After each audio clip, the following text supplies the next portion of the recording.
मेरा दावा है कि आज की ये वीडियो देखने के बाद आपको चेक बाउंस केस से रिलेटेड कोई और वीडियो देखने की जरूरत नहीं रहेगी।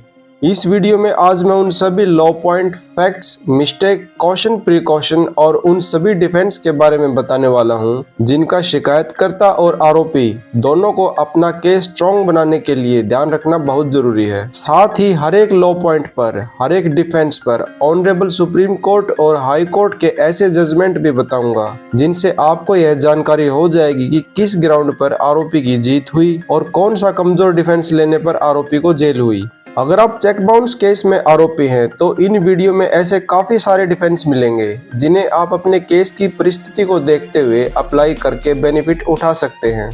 लेकिन ये ध्यान रहे कि हर एक केस के फैक्ट्स अलग होते हैं और फैक्ट्स को देखते हुए कंप्लेंट के अकॉर्डिंग डिफेंस भी अलग अलग होते हैं। अगर आप वीडियो को पूरा देखते हो, समझते हो, तभी आप यह जान पाओगे कि कौन सा डिफेंस आपके केस के लिए कारगर रहेगा। दोस्तों, यह वीडियो आरोपी और शिकायतकर्ता दोनों के लिए बहुत खास होने वाली है। शिकायतकर्ता इस वीडियो से यह जानकारी प्राप्त कर सकता है कि आरोपी उसके कौन से फैक्ट की कमजोरी का फायदा उठाएगा, तो वह पहले से ही अपनी तैयारी रख सकता है और आरोपी को केस जीतने से रोक सकता है। दोस्तों, कई बार तो आरोपी अपराधी होते हुए भी शिकायतकर्ता की गलतियों का फायदा उठाकर बच निकलता है। शिकायतकर्ता को चाहिए कि वे आरोपी के डिफेंस को ध्यान में रखते हुए अपने केस के फैक्ट्स को डॉक्यूमेंट और एविडेंस के साथ प्रॉपर तरीके से न्यायालय के समक्ष रखे और आरोपी को चाहिए कि वह शिकायतकर्ता की छोटी से छोटी गलती का फायदा उठाए और बच कर निकल जाए। अगर केस के फैक्ट्स झूठ पर आधारित है तो शिकायतकर्ता गलती जरूर करेगा और यहीं पर आरोपी का डिफेंस तैयार होगा।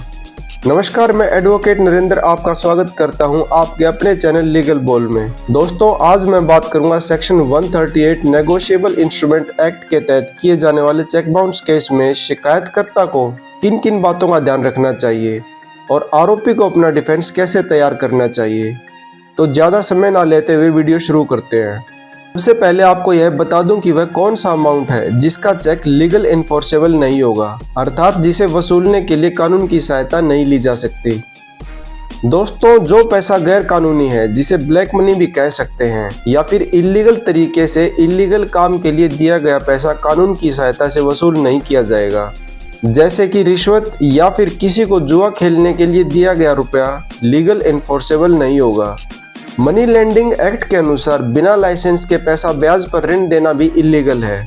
ऐसी धनराशि कानूनी रूप से वसूलने योग्य नहीं है, लेकिन लाइसेंस होने पर यह ऋण वसूल किए जाने योग्य तो होगा, लेकिन उचित ब्याज दर पर, क्योंकि इंटरेस्ट एक्ट 1839 के अनुसार शिकायतकर्ता हाई रेट ऑफ इंटरेस्ट नहीं ले सकता। इसके अलावा जो चेक किसी इन्वेस्टमेंट के लिए, किसी को उधार देने के लिए दिया गया है या फिर गिफ्ट या दान के रूप में दिया गया है, वह भी सेक्शन 138 के दायरे में नहीं आएगा। किसी ऋण या लायबिलिटी को डिस्चार्ज करने के लिए दिया गया चेक ही लीगल इन्फोर्सेबल होगा।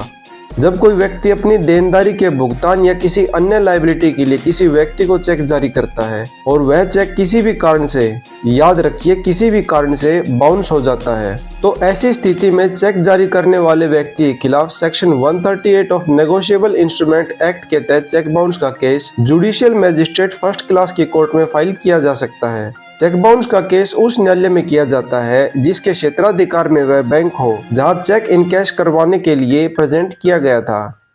सेक्शन 138 समरी ट्रायल है और समरी ट्रायल का मतलब होता है जिसका निर्णय करने में न्यायालय ज्यादा समय ना ले, लेकिन आमतौर पर चेक बाउंस केस में 4 से 5 साल तक का समय लग ही जाता है। इसकी प्रोसीडिंग क्रिमिनल केस जैसी ही होती है और आरोपी के दोषी पाए जाने पर 2 साल तक की जेल या फिर चेक में भरी गई राशि का 2 गुना जुर्माना तक या फिर दोनों भी किए जा सकते हैं।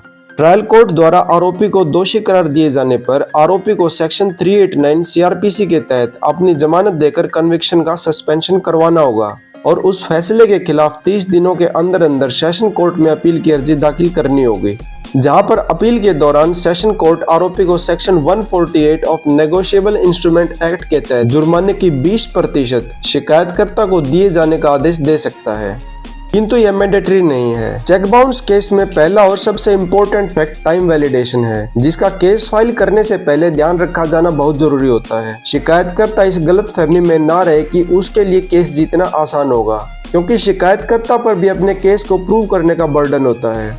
Sumiti Vij versus Paramount case में भी ऑनरेबल सुप्रीम कोर्ट ने कहा है कि कंप्लेनेंट को अपना प्राइमा फेसिया बर्डन डिस्चार्ज करना होगा। शिकायतकर्ता को न्यायालय में केस फाइल करने से पहले कुछ विशेष बातों का ध्यान रखना चाहिए। अगर शिकायतकर्ता छोटी सी भी गलती करता है तो उसे उस गलती की भारी कीमत चुकानी पड़ सकती है। शिकायतकर्ता अगर रिक्वायर्ड टाइम पीरियड में सभी शर्तों को पूरा करते हुए नेगोशिएबल इंस्ट्रूमेंट एक्ट सेक्शन 138 के तहत न्यायालय में चेक बाउंस का केस फाइल करता है, तभी कोर्ट इस केस का संज्ञान लेगा, अन्यथा केस को सुनवाई से पहले भी डिसमिस कर सकता है।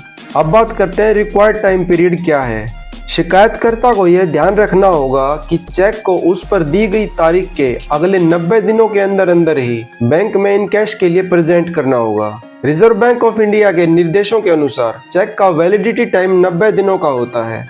90 दिनों में चेक को कितनी बार बैंक में इन कैश के लिए प्रेजेंट किया जा सकता है, इससे वैलिडिटी टाइम में कोई बदलाव नहीं आएगा, टाइम लिमिट वही रहेगी। यह मिसकंसेप्शन है कि चेक को 2 या 3 बार बाउंस करवाया जाए तो केस स्ट्रॉन्ग बनता है, ऐसा कुछ नहीं होता। चेक एक्सपायर हो चुका है तो आप सेक्शन 138 नेगोशिएबल इंस्ट्रूमेंट एक्ट में केस फाइल नहीं कर सकते, लेकिन आप उस अमाउंट की रिकवरी के लिए सिविल सूट फाइल कर सकते हैं। साथ ही आपको यह भी याद रखना है कि किसी भी अमाउंट को रिकवर करने का समय 3 वर्ष होता है। 3 वर्ष होने के बाद कानून ऐसे अमाउंट की रिकवरी में आपकी कोई सहायता नहीं करेगा। चेक बाउंस हो जाने के बाद बैंक रिटर्न मेमो देता है, जिस पर चेक के डिसऑनर होने का कारण लिखा होता है। यह रिटर्न मेमो उसी बैंक द्वारा सर्टिफाइड होना चाहिए। रिटर्न मेमो मिल जाने के बाद उसमें दी गई तारीख से अगले 30 दिनों के अंदर चेक जारी करने वाले देनदार अर्थात आरोपी को नोटिस भेजना होता है, जिसमें चेक धनराशि का विवरण होना आवश्यक है। आरोपी को यह 15 दिन का नोटिस पीरियड जवाब देने या चेक राशि को लौटाने के लिए दिया जाता है। ये 15 दिन आरोपी को नोटिस रिसीव होने की तारीख से काउंट किए जाते हैं।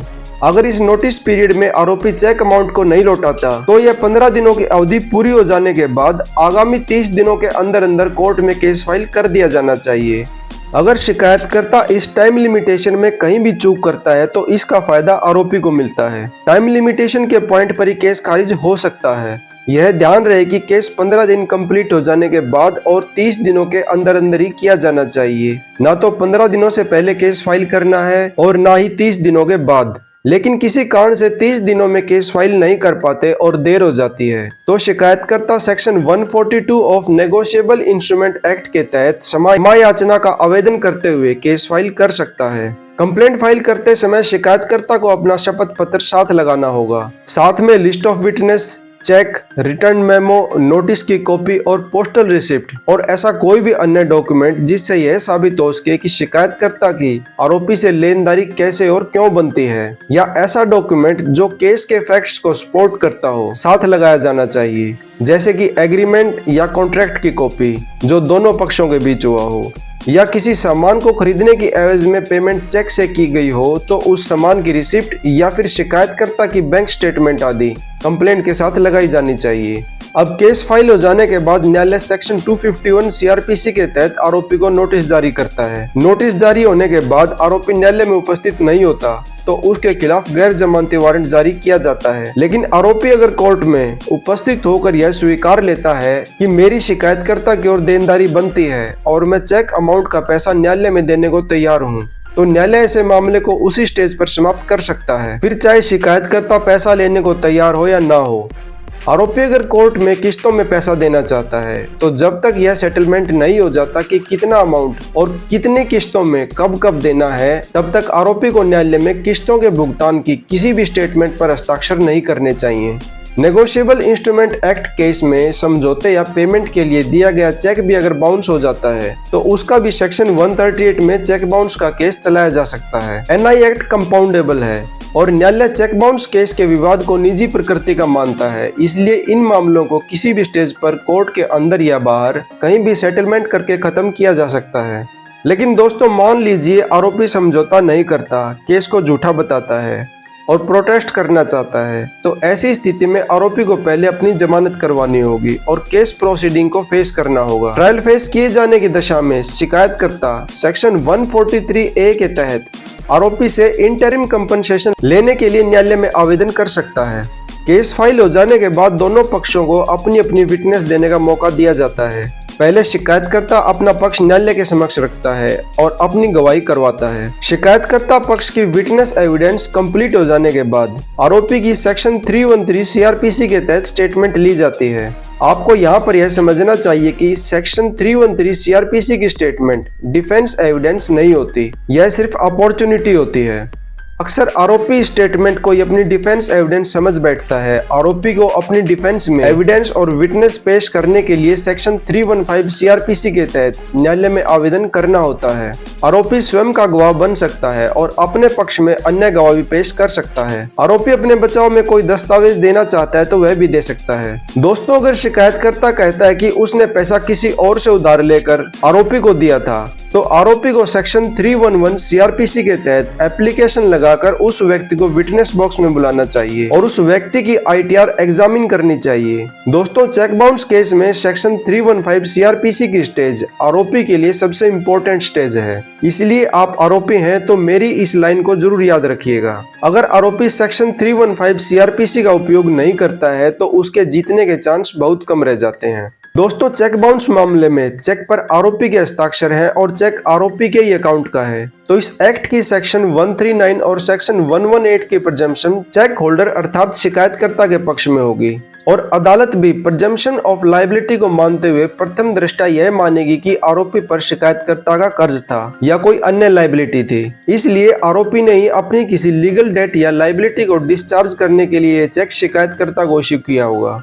लेकिन यह कोर्ट का अंतिम निर्णय नहीं है। चेक पर आरोपी के सिग्नेचर होने और चेक आरोपी के खाते का होने से वह अपराधी सिद्ध नहीं होता और न ही इस आधार पर न्यायालय आरोपी को सजा दे सकता है। चेक पर हस्ताक्षर प्रिजम्पशन का आधार हो सकते हैं, लेकिन इससे यह प्रूव नहीं होता कि डेट लीगल इन्फोर्सेबल है। जब तक ऋण लीगल इन्फोर्सेबल नहीं होता, सेक्शन 138 लागू नहीं होगा। अदालत की इस प्रिजम्पशन को आरोपी द्वारा रिबट किया जा सकता है। शिकायतकर्ता को गलत साबित करने का बर्डन आरोपी पर होता है। आरोपी को रिबट करना होगा और ऐसे फैक्ट, ऐसी एविडेंस न्यायालय के समक्ष लानी होंगी जिससे शिकायतकर्ता गलत सिद्ध हो सके। चेक बाउंस केस में आरोपी के पास अपने डिफेंस में स्ट्रॉन्ग एविडेंस नहीं भी है तो भी वह शिकायतकर्ता के पक्ष में जो डॉक्यूमेंट पेश किए गए हैं, जो विटनेस पेश किए गए हैं, उनकी स्टेटमेंट को कंट्राडिक्ट करके भी अपना डिफेंस तैयार कर सकता है। आरोपी को सिर्फ कंप्लेंट में दिए गए फैक्ट्स को चैलेंज करना है और प्रोबेबलाइज करना है, संभावनाएं पेश करनी है। आरोपी को अपना केस प्रीपोंडेरेंस ऑफ प्रोबेबिलिटी पर साबित करना है। ऐसी रेलेवेंट संभावनाएं कोर्ट के सामने रखनी है जिससे कोर्ट को यह लगे कि शिकायतकर्ता जो फैक्ट लेकर कोर्ट के सामने आया है वे सभी फैक्ट हाइपोथेटिकल हैं, झूठे हैं। अगर कंप्लेंट झूठे फैक्ट पर आधारित है तो शिकायतकर्ता के लिए अपने केस को प्रूव करना इतना आसान नहीं होगा, वह कहीं ना कहीं गलती जरूर करेगा। मदर वर्सेस रेनी मामले में भी ऑनरेबल सुप्रीम कोर्ट ने कहा है कि आरोपी कोर्ट के समक्ष ऐसी प्रबल परिस्थितियों की संभावनाएं रख सकता है जिन पर कोर्ट भरोसा करे और कोर्ट को यह लगे कि शिकायतकर्ता झूठे फैक्ट के साथ कोर्ट के सामने खड़ा है। प्रोबेबलाइज करने पर बर्डन ऑफ प्रूफ कंप्लेनेंट पर शिफ्ट हो जाएगा। शिकायतकर्ता को साबित करना होगा कि चेक अक्यूज्ड ने साइन किया है, लिखा है और दिया है और चेक को ड्रॉ करने का स्पेसिफिक पर्पज क्या था। कई बार आरोपी यह मानता है कि चेक पर उसके सिर्फ हस्ताक्षर हैं, लेकिन बाकी की डिटेल उसकी हैंडराइटिंग में नहीं है, किसी और से भरवाई गई है या फिर शिकायतकर्ता ने स्वयं से भर ली है, तो यह बात उसके डिफेंस में जाएगी, उसका बचाव करेगी। लेकिन दोस्तों, निर्णय तथ्य पर निर्भर करता है। ऐसे ही एक मामले में जहां आरोपी का डिफेंस था कि उसने ब्लैंक चेक पर हस्ताक्षर करके चेक शिकायतकर्ता को दिया था, तो माननीय सुप्रीम कोर्ट ने बीर सिंह वर्सेस मुकेश कुमार के केस की मिसाल देते हुए कहा कि धारा 2089 और 139 नेगोशिएबल इंस्ट्रूमेंट एक्ट यह स्पष्ट करता है कि चेक पर हस्ताक्षर और चेक का दिया जाना मान लिए जाने पर जब तक आरोपी यह साबित ना कर दे कि उस पर कोई कर्ज नहीं था या कोई लायबिलिटी नहीं थी, तब तक न्यायालय यह प्रिज्यूम करेगा कि चेक आरोपी ने किसी ऋण या लायबिलिटी को डिस्चार्ज करने के लिए ही दिया है। ऐसी परिस्थिति में यह मायने नहीं रखता कि चेक की डिटेल किसने भरी है। दोस्तों, एक्सेस अमाउंट भी आरोपी के लिए अच्छा डिफेंस हो सकता है। कई बार चेक पर अमाउंट शिकायतकर्ता स्वयं से भर लेता है और इतना ज्यादा लिख लेता है कि शिकायतकर्ता की खुद की एनुअल इनकम से भी ज्यादा होता है। यह बात शिकायतकर्ता के खिलाफ जाती है। मान लीजिए शिकायतकर्ता की सालाना आय 5 लाख रुपए है और चेक पर अमाउंट 10 लाख रुपए है। अब यहाँ पर शिकायतकर्ता को अपनी फाइनेंशियल कैपेसिटी प्रूव करनी होगी। ऐसी स्थिति में कोर्ट भी यह मानता है कि शिकायतकर्ता की सालाना आय चेक में भरे गए अमाउंट से कम है, तो यह संभव नहीं कि शिकायतकर्ता की आर्थिक स्थिति ऐसी रही होगी कि वह आरोपी को पैसा उधार दे सके।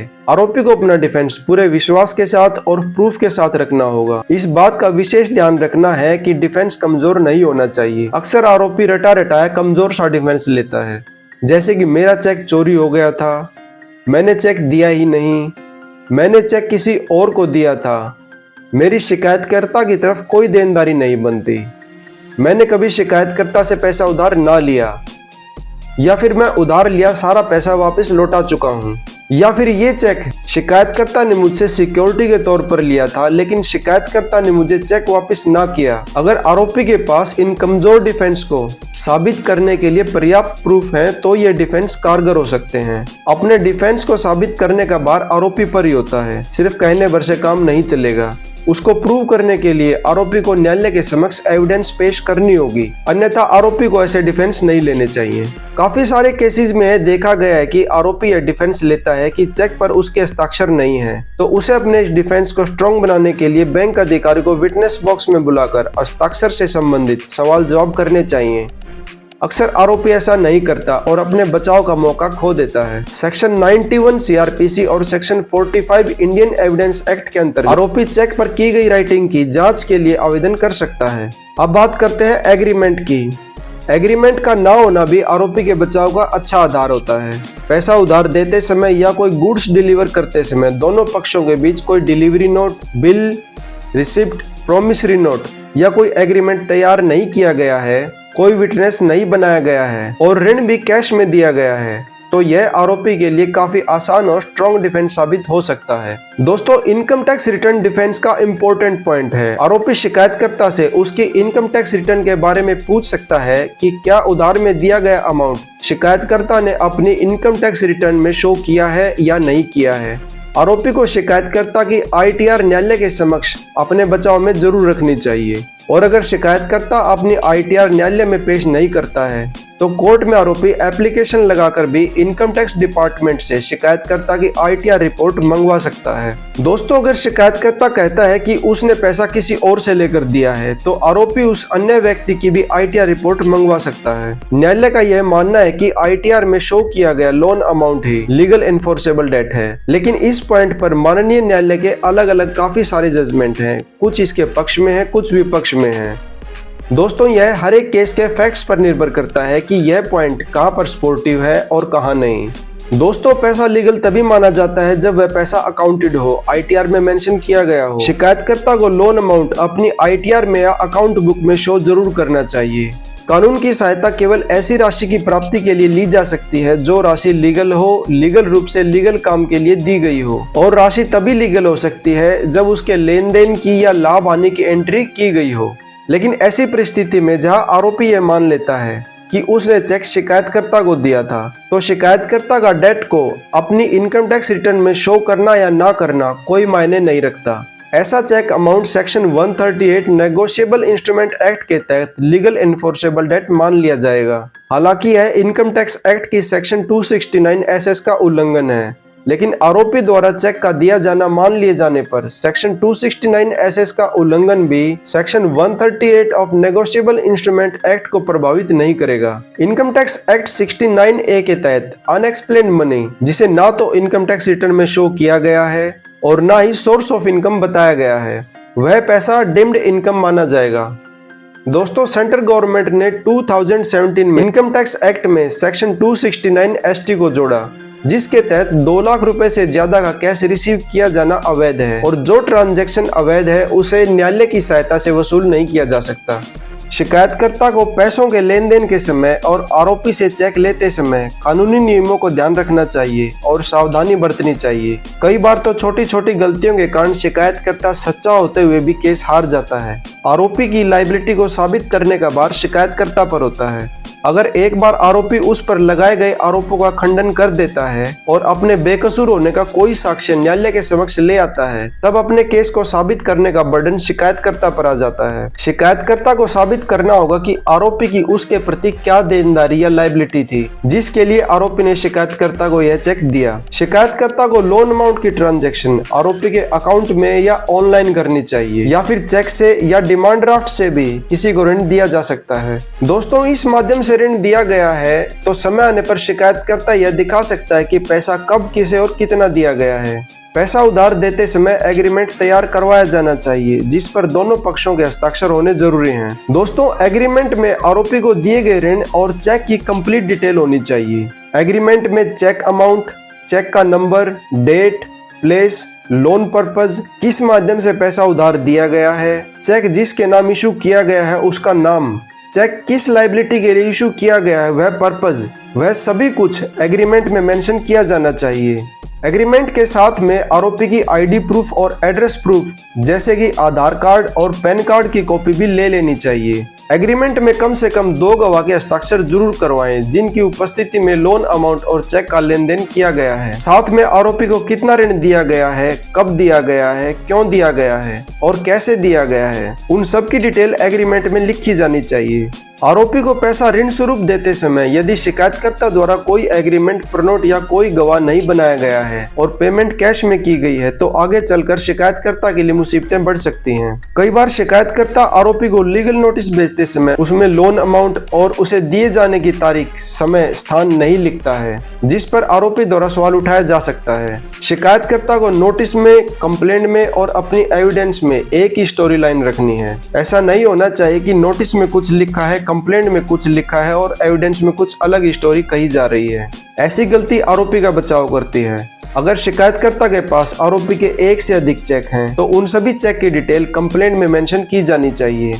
किसी को सामान डिलीवर किया गया है और उस सामान के एवज में चेक से पेमेंट की गई है, तो ऐसी स्थिति में डिलीवरी नोट या इनवॉइस की डिटेल कंप्लेंट में मेंशन की जानी चाहिए। शिकायतकर्ता को इस बात का खास ध्यान रहे चेक उसी व्यक्ति के अकाउंट का हो और चेक पर उसी व्यक्ति के हस्ताक्षर होने चाहिए जिसके साथ एग्रीमेंट किया गया था और जिसे पैसा उधार दिया गया था। किसी दूसरे व्यक्ति के अकाउंट का चेक नहीं होना चाहिए। साथ ही चेक उसी व्यक्ति के नाम इशू किया जाना चाहिए जिसने एग्रीमेंट के अनुसार पैसा उधार दिया हो। कहने का अभिप्राय यह है कि चेक में किसी थर्ड पर्सन की इन्वॉल्वमेंट नहीं होनी चाहिए। सेक्शन 138 कहता है कि चेक इनकैशमेंट के लिए प्रेजेंट करते समय उस अमाउंट की चेक ड्रॉवर पर लायबिलिटी होनी आवश्यक है। अक्सर आरोपी कोर्ट में यह डिफेंस लेता है कि मेरा चेक गुम हो गया था या चोरी हो गया था, या फिर चेक मैंने नहीं भरा, चेक पर मेरे साइन नहीं है, या फिर चेक पर सिर्फ साइन मेरे हैं लेकिन बाकी की हैंडराइटिंग मेरी नहीं है, मुझे जबरदस्ती चेक भरवा कर लिया गया था, या फिर यह कहे कि यह चेक किसी ऋण या लायबिलिटी के लिए नहीं दिया गया था बल्कि मैंने तो ऋण देने के लिए चेक दिया था। इसके अलावा आरोपी यह भी कह सकता है कि मैंने तो चेक सिक्योरिटी पर्पज के लिए दिया था, शिकायतकर्ता ने इसका मिसयूज किया है। आरोपी गुम होने या चोरी होने की पुलिस कंप्लेंट भी करवा देता है। दोस्तों, आरोपी इस तरह के डिफेंस ना ले सके, इसलिए इसका इलाज यही है कि चेक लेते समय शिकायतकर्ता उस चेक को आरोपी के हाथों से ही साफ साफ राइटिंग में अपने सामने ही भरवा कर ले और एग्रीमेंट जरूर से तैयार करवाए। अगर आरोपी ने ब्लैंक चेक साइन करके दिया है तो शिकायतकर्ता को उस चेक पर बाकी की डिटेल स्वयं से ना भरकर किसी और से भरवा लेनी चाहिए। आरोपी से चेक पर यह भी लिखवा लेना चाहिए कि वह चेक किस ऋण या लायबिलिटी के लिए इशू किया जा रहा है। दोस्तों, काफी सारे लोगों के मन में यह प्रश्न होता है कि शिकायतकर्ता की मृत्यु हो जाने पर क्या किसी अन्य व्यक्ति को चेक बाउंस केस करने का अधिकार है, या फिर आरोपी की मृत्यु हो जाने पर उसके उत्तराधिकारी के खिलाफ चेक बाउंस का केस किया जा सकता है या नहीं किया जा सकता। मान लीजिए शिकायतकर्ता की मृत्यु हो जाती है या किसी अन्य कारण से शिकायतकर्ता कोर्ट में उपस्थित नहीं हो पाता, तो शिकायतकर्ता का वैध प्रतिनिधि या उत्तराधिकारी भी केस कर सकता है, या फिर जिसके नाम पावर ऑफ अटॉर्नी की गई है वह व्यक्ति भी चेक बाउंस का केस कर सकता है और केस में अपनी स्टेटमेंट भी दे सकता है। मामला फर्म से संबंधित हो तो प्रोप्राइटर भी केस कर सकता है। अब बात करते हैं आरोपी की। आरोपी की मृत्यु हो जाने पर उसके उत्तराधिकारी के खिलाफ सेक्शन 138 का केस नहीं किया जा सकता, लेकिन आरोपी के उत्तराधिकारी के खिलाफ सिविल केस किया जा सकता है। जॉइंट अकाउंट को लेकर भी एक प्रश्न काफी बार सुनने को मिलता है कि जॉइंट अकाउंट होने पर चेक किसी एक व्यक्ति ने साइन करके दिया है तो क्या लायबिलिटी दोनों ज्वाइंट अकाउंट होल्डर की बनेगी? क्या चेक बाउंस केस में दोनों को आरोपी बनाया जाएगा? दोस्तों, यह फैक्ट्स पर निर्भर करता है कि आरोपी एक रहेगा या दोनों। इस संबंध में न्यायालय के अलग अलग निर्णय हैं। कुछ में कहा गया है कि जो हस्ताक्षर करेगा लायबिलिटी उसी की होगी, और कुछ में दोनों को आरोपी बनाया गया है। चेक बाउंस मामले में अगर आरोपी कंपनी है तो कंपनी के साथ साथ signature of check, joint director, managing director को भी आरोपी बनाया जा सकता है। अगर शिकायतकर्ता सावधानी से काम लेगा और टाइम लिमिटेशन का ध्यान रखकर आरोपी की लायबिलिटी साबित कर देता है तो उसे केस जीतने से कोई नहीं रोक सकता। और अगर कहीं पर कोई गलती करता है तो फिर आरोपी को भी केस जीतने से कोई नहीं रोक पाएगा। आरोपी और शिकायतकर्ता को इस बात का विशेष ध्यान रखना है कि उन्हें कभी भी अपने पक्ष में झूठे गवाह को कोर्ट में खड़ा नहीं करना है। दोस्तों, वीडियो के अंत में आपसे यह अपील करना चाहूंगा कि अगर वाकई में आपने किसी से ऋण लिया है या आपकी किसी के प्रति देनदारी बनती है तो उसे वापस लौटाना भी आपकी नैतिक जिम्मेवारी है, आपका कर्तव्य है। क्योंकि जिस इंसान ने मुसीबत के समय आपको ऋण देकर आपकी सहायता की, अपनी मेहनत से जोड़ा हुआ एक एक रुपया आपको इस भरोसे पर, इस विश्वास के साथ दिया है कि आप समय आने पर लौटा देंगे, तो आपको भी उस विश्वास को बनाए रखना है और इंसानियत को जिंदा रखना है। आपको यह नहीं भूलना चाहिए कि आप जो बांटते हो अंत में वही लौटकर आपके पास आता है। दोस्तों, अगर आपको मेरी यह वीडियो इन्फॉर्मेटिव लगी हो तो वीडियो को लाइक करें, शेयर करें, और अगर आप इस चैनल पर नए हैं तो चैनल को सब्सक्राइब करें। साथ में नोटिफिकेशन बेल का बटन जरूर प्रेस करें ताकि मेरी आने वाली वीडियो की जानकारी आपको समय पर मिलती रहे।